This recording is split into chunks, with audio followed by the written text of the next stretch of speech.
Vous savez certainement que la maltraitance a toujours fait partie de l'humanité. Ce fléau qui affecte des milliers d'enfants et fait l'objet de plus de 6000 plaintes à mi-visage. Nous savons que la violence a un grand impact sur le développement de l'enfant. Nous savons aussi que l'amour est l'essence de la vie. Et nous savons enfin que les enfants ont droit au respect de tout le monde.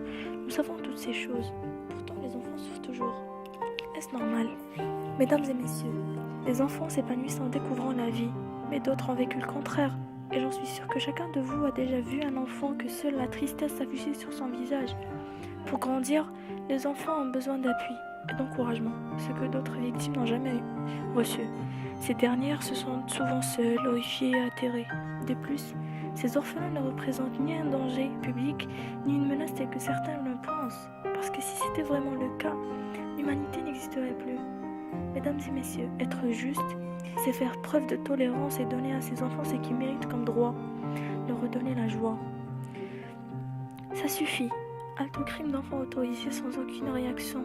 Ça reste toujours un enfant, une âme innocente, et notre religion ne peut juste pas supporter qu'un de ces enfants meure sous les coups violents d'un étranger. Pendant que nos rires volent en éclats et que l'insouciance nous détourne de désarroi, le sang innocent de ces enfants coule sans cesse. Des petits, sans défense, qui ont perdu leurs parents se retrouvent aujourd'hui seuls. Aidons-les pour qu'ils se reconstruisent, pour qu'ils se relèvent à nouveau, pour qu'ils retrouvent l'espoir pour de meilleurs lendemains.